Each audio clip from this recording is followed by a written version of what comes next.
ओम शांति। आज 31 मार्च 2025 के साकार मधुरमा वाक्य हैं मधुबन से। आज मीठे बाप दादाजी ने कहा, मीठे बच्चे, तुम अभी पुरानी दुनिया के गेट से निकलकर शांति धाम और सुख धाम में जा रहे हो। बाप ही मुक्ति और जीवन मुक्ति का रास्ता बताते हैं। अब हमारा इस पुरानी दुनिया से मुख मुड़ चुका है और हमारा मुख किस तरफ है? शांति धाम की ओर, सुख धाम की ओर। तो हमें ये रास्ता शिव बाबा ही आकर बताते हैं इस पुरुषोत्तम संगम युग पर, जिस संगम युग पर हम आत्माएं उसे एक परमात्मा की याद से तमो प्रधान से सतो प्रधान बनती हैं, संपूर्ण पावन बनती हैं। प्रश्न है, वर्तमान समय सबसे अच्छा कर्म कौन सा है? उत्तर है, सबसे अच्छा कर्म है मनसा वाचा कर्मणा, अंधों की लाठी बनना। तुम बच्चों को विचार सागर मंथन करना चाहिए कि ऐसा कौन सा शब्द लिखें जो मनुष्यों को घर का यानी कि मुक्ति का और जीवन मुक्ति का रास्ता मिल जाए। मनुष्य सहज समझ ले कि यहाँ शांति सुख की दुनिया में जाने का रास्ता बताया जाता है। ओम शांति। जादूगर की बत्ती सुना है? अलाउद्दीन की बत्ती भी गाया जाता है। अलाउद्दीन की बत्ती व जादूगर की बत्ती क्या क्या दिखाती है? वैकुंठ, स्वर्ग, सुखधाम। बत्ती को प्रकाश कहा जाता है। अभी तो अंधियारा है ना। अब ये जो प्रकाश दिखाने के लिए बच्चे प्रदर्शनी मेले करते हैं, इतना खर्चा करते हैं, माथा मारते हैं, पूछते हैं बाबा इनका नाम क्या रखें? यहाँ बॉम्बे को कहते हैं गेटवे ऑफ इंडिया। स्टीमर पहले बॉम्बे में ही आते हैं। दिल्ली में भी इंडिया गेट है। अब अपना ये है गेट ऑफ मुक्ति, जीवन मुक्ति। दो गेट्स हैं ना, हमेशा दो गेट होते हैं, इन और आउट। एक से आना और दूसरे से जाना। ये भी ऐसे हैं। हम नई दुनिया में आते हैं, फिर पुरानी दुनिया से बाहर निकल अपने घर चले जाते हैं, परंतु वापस आते ही तो जा नहीं सकते, क्योंकि घर को भूल गए हैं। गाइड चाहिए। वो भी हमको मिला है जो रास्ता बताते हैं। बच्चे जानते हैं बाबा हमको मुक्ति, जीवन मुक्ति, शांति और सुख का रास्ता बताते हैं। तो गेट ऑफ शांति धाम सुख धाम लिखें। विचार सागर मंथन करना होता है ना। बहुत ख्यालात चलते हैं। मुक्ति, जीवन मुक्ति किसको कहा जाता है वो भी किसको पता नहीं है। शांति और सुख तो सभी चाहते हैं, शांति भी हो और धन दौलत भी हो। वो तो होता ही है सतयुग में। तो नाम लिख दें गेट ऑफ शांति धाम और सुख धाम, अथवा gate of purity, peace, prosperity. ये तो अच्छे अक्षर हैं, तीनों ही यहाँ नहीं है, तो इस पर फिर समझाना भी पड़े। नई दुनिया में ये सब था।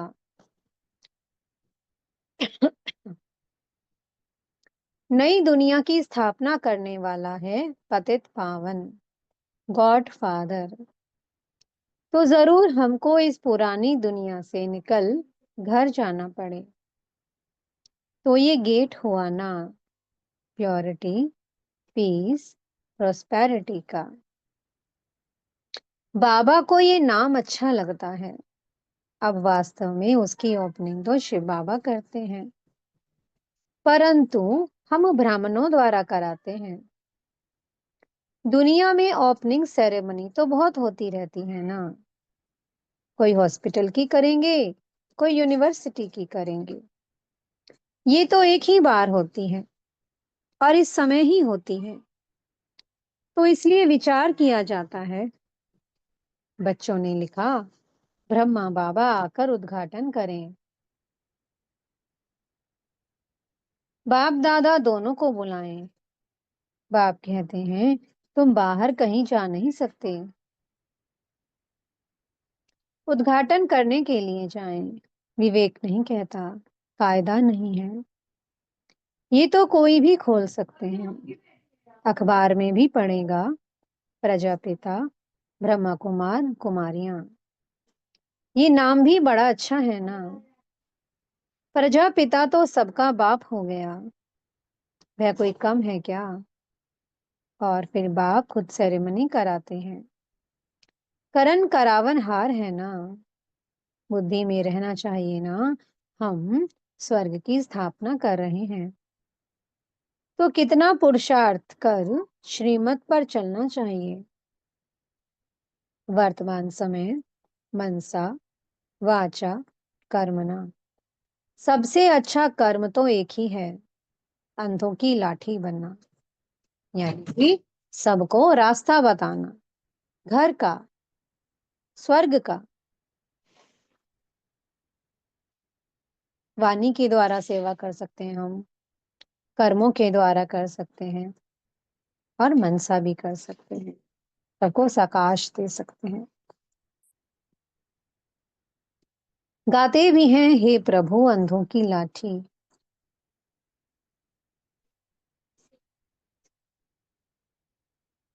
सब अंधे ही अंधे हैं, तो बाप आकर लाठी बनते हैं, ज्ञान का तीसरा नेत्र देते हैं, जिससे तुम स्वर्ग में नंबरवार पुरुषार्थ अनुसार जाते हो। नंबरवार तो है ही। ये बहुत बड़ी बेहद की हॉस्पिटल कम यूनिवर्सिटी है। समझाया जाता है, आत्माओं का बाप परमपिता परमात्मा पतित पावन है। तुम उस बाप को याद करो तो सुखधाम चले जाएंगे। ये है हेल, इनको हेवन नहीं कहेंगे। हेवन में है ही एक धर्म, भारत स्वर्ग था, दूसरा कोई धर्म नहीं था। ये सिर्फ याद करें, ये भी मन मना भव है। हम स्वर्ग में सारे विश्व के मालिक थे, इतना भी याद नहीं पड़ता है। बुद्धि में है, हमको बाप मिला है तो वो खुशी रहनी चाहिए, परंतु माया भी कम नहीं है। ऐसे बाप का बनकर फिर भी इतनी खुशी में नहीं रहते हैं, गुटके खाते रहते हैं। माया घड़ी घड़ी बहुत गुटके खिलाती है, शिव बाबा की याद भुला देती है। खुद भी कहते हैं, याद ठहरती नहीं है। बाप गुटखा खिलाते हैं ज्ञान सागर में, माया फिर गुटखा खिलाती है विषय सागर में। बड़ा खुशी से गुटखा खाने लग पड़ते हैं। बाप कहते हैं, शिव बाबा को याद करो। माया फिर भुला देती है, बाप को याद ही नहीं करते, बाप को जानते ही नहीं। दुख हरता सुख करता तो परम पिता परमात्मा है ना, वो है ही दुख हरने वाला। वो फिर गंगा में जाकर डुबकी लगाते हैं, समझते हैं कि गंगा पतित पावनी है। सतयुग में गंगा को दुख हरनी पाप काटनी नहीं कहेंगे। साधु संत आदि सब जाकर नदियों के किनारे बैठते हैं, सागर के किनारे क्यों नहीं बैठते हैं। अभी तुम बच्चे सागर के किनारे बैठे हो। ढेर के ढेर बच्चे सागर के पास आते हैं, फिर समझते हैं कि सागर से निकली हुई ये छोटी बड़ी नदियां भी हैं। ब्रह्मपुत्रा, सिंध, सरस्वती, ये भी नाम रखे हुए हैं। बाप समझाते हैं, बच्चे तुम्हें मनसा वाचा कर्मणा बहुत बहुत ध्यान रखना है। कभी भी तुम्हें क्रोध नहीं आना चाहिए। क्रोध पहले मनसा में आता, फिर वाचा और कर्मणा में भी आ जाता है। ये तीन खिड़कियां हैं। इसलिए बाप समझाते हैं, मीठे बच्चे वाचा अधिक नहीं चलाओ, शांत में रहो। वाचा में आए तो कर्मणा में आ जाएगा। गुस्सा पहले मनसा में आता है, फिर वाचा कर्मणा में आता है। तीनों खिड़कियों से निकलता है। पहले मनसा में आएगा। दुनिया वाले तो एक दो को दुख देते रहते हैं, लड़ते झगड़ते रहते हैं। तुमको तो कोई को भी दुख नहीं देना है, ख्याल भी नहीं आना चाहिए। साइलेंस में रहना बड़ा अच्छा है। तो बाप आकर स्वर्ग का अथवा सुख शांति का गेट बतलाते हैं। बच्चों को ही बतलाते हैं। बच्चों को कहते हैं, तुम भी औरों को बतलाओ। प्योरिटी, पीस, प्रॉस्पेरिटी होती है स्वर्ग में। वहां कैसे जाते हैं, ये समझना है। ये महाभारत लड़ाई भी गेट खोलती है। बाबा का विचार सागर मंथन तो चलता है ना। क्या नाम रखें? सवेरे विचार सागर मंथन करने से मक्खन निकलता है, अच्छी राय निकलती है। तब बाबा कहते हैं, सवेरे उठ बाप को याद करो और विचार सागर मंथन करो। क्या नाम रखा जाए? विचार करना चाहिए। कोई का अच्छा विचार भी निकलता है। अब तुम समझते हो, पतित को पावन बनाना माना नरकवासी से स्वर्गवासी बनाना। देवताएं पावन हैं, तब तो उनके आगे माथा टेकते हैं। तुम अभी किसको माथा नहीं टेक सकते हो, कायदा नहीं है। बाकी युक्ति से चलना होता है। साधु लोग अपने को उच्च पवित्र समझते हैं, औरों को अपवित्र नीच समझते हैं। तुम भल जानते हो हम सबसे ऊंच हैं, परंतु कोई हाथ जोड़े तो रिस्पॉन्ड देना पड़े। हरिओम तत्सत करते हैं तो करना पड़े। युक्ति से नहीं चलेंगे तो वो हाथ नहीं आएंगे। बड़ी युक्तियां चाहिए। जब मौत सिर पर आता है तो सभी भगवान का नाम लेते हैं। आजकल इत्तेफाक तो बहुत होते रहेंगे। आहिस्ते आहिस्ते आग फैलती है। आग शुरू होगी विलायत से, फिर आहिस्ते आहिस्ते सारी दुनिया जल जाएगी। पिछाड़ी में तुम बच्चे ही रह जाते हो। तुम्हारी आत्मा पवित्र हो जाती है, तो फिर तुमको वहां नई दुनिया मिलती है। दुनिया का नया नोट तुम बच्चों को मिलता है। तुम राज्य करते हो। अलाउद्दीन की बत्ती भी मशहूर है ना। नोट ऐसा करने से कारून का खजाना मिल जाता है भी बरोबर। तुम जानते हो, अल्लाह अवलदीन झट इशारे से साक्षात्कार कराते हैं। सिर्फ तुम शिव बाबा को याद करो तो सब साक्षात्कार हो जाएंगे। नौधा भक्ति से भी साक्षात्कार होता है ना। यहाँ तुमको एम ऑब्जेक्ट का साक्षात्कार तो होता ही है। फिर तुम बाबा को, स्वर्ग को बहुत याद करेंगे, घड़ी घड़ी देखते रहेंगे। जो बाबा की याद में और ज्ञान में मस्त होंगे, वही अंत की सभी सीनरियां देख सकेंगे। बड़ी मंजिल है। अपने को आत्मा समझ बाप को याद करना मासी का घर नहीं है। इसमें तो मेहनत है, क्योंकि 63 जन्मों से आदत है देवान में रहने की, और अब बाबा ने कह दिया आत्मा समझो, तो यही बड़ी मेहनत लगती है। इसे बाबा क्या कहते हैं, मासी का घर नहीं है। बहुत मेहनत है। याद ही मुख्य है। जैसे बाबा दिव्य दृष्टि दाता है, तो स्वयं अपने लिए दिव्य दृष्टि दाता बन जाएंगे। जैसे भक्ति मार्ग में तीव्र वेग से याद करते हैं तो साक्षात्कार होता है, अपनी मेहनत से जैसे दिव्य दृष्टि दाता बन जाते हैं। तुम भी याद की मेहनत में रहेंगे तो बहुत खुशी में रहेंगे और साक्षात्कार होते रहेंगे। ये सारी दुनिया भूल जाए, मन मनाभव हो जाए। बाकी क्या चाहिए? योग बल से फिर तुम अपना शरीर छोड़ देते हो। भक्ति में भी मेहनत होती है, इसमें भी मेहनत चाहिए। मेहनत का रास्ता बाबा बहुत फर्स्ट क्लास बताते रहते हैं। अपने को आत्मा समझने से फिर देह का भान ही नहीं रहेगा, जैसे कि बाप समान बन जाएंगे। साक्षात्कार करते रहेंगे, खुशी भी बहुत रहेगी।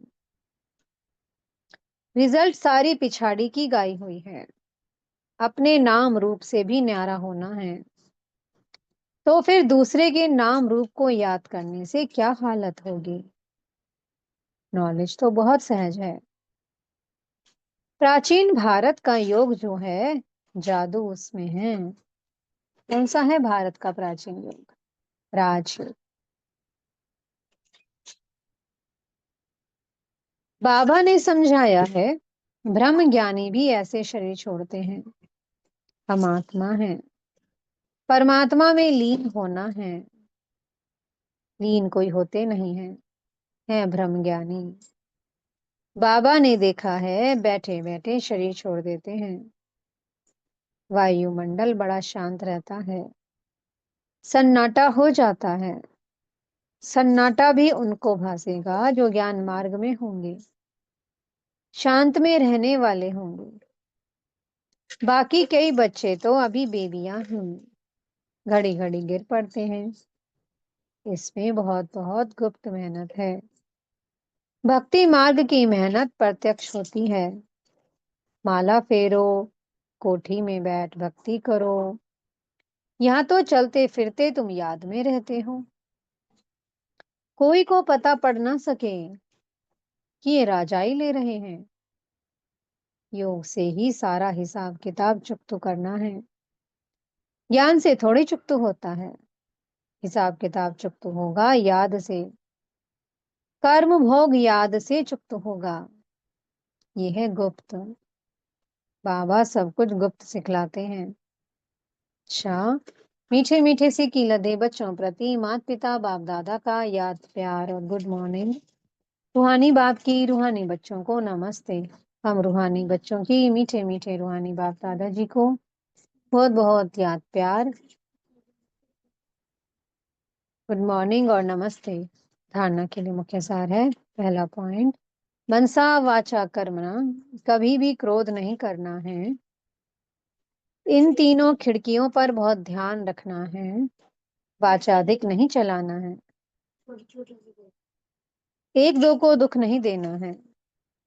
दूसरा पॉइंट है, ज्ञान और योग में मस्त रह अंतिम सीनरी देखनी है।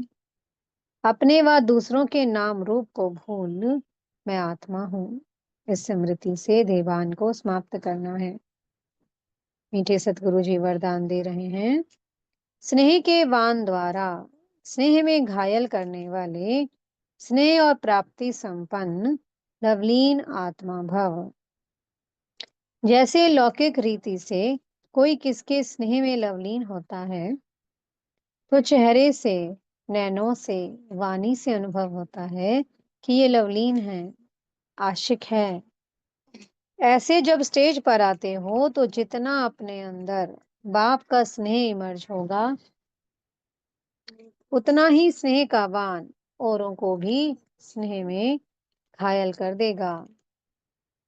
भाषण की लिंक सोचना, पॉइंट दोहराना, ये सब रूप नहीं हो। स्नेह और प्राप्ति का संपन्न स्वरूप, लवलीन स्वरूप हो। अथॉरिटी होकर बोलने से उसका प्रभाव पड़ता है। स्लोगन है, संपूर्णता द्वारा समाप्ति के समय को समीप लाओ। अव्यक्त इशारे हैं। सत्यता और सभ्यता रूपी कल्चर को अपनाओ। ये तो अब सब समझने लगे हैं कि ये कोई है, लेकिन यही है और ये एक ही है। ये हलचल का हल अब चलाओ। अभी और भी हैं, ये भी हैं, यहाँ तक पहुंचे हैं, लेकिन ये एक ही है। अभी ऐसा तीर लगाओ। धरनी तो बन गई और बनती जाएगी, लेकिन जो फाउंडेशन है, नवीनता है, बीज है, वो है नया ज्ञान, निस्वार्थ प्यार है, रूहानी प्यार है। ये तो अनुभव करते हैं, लेकिन अभी प्यार के साथ साथ ज्ञान की अथॉरिटी वाली आत्माएं हैं। सत्य ज्ञान की अथॉरिटी है। ये प्रत्यक्ष करो, तब प्रत्यक्षता हो। ओम शांति। बहुत बहुत शुक्रिया प्यारे प्यारे हमारे मीठे मीठे बाप दादा जी का। ओम शांति।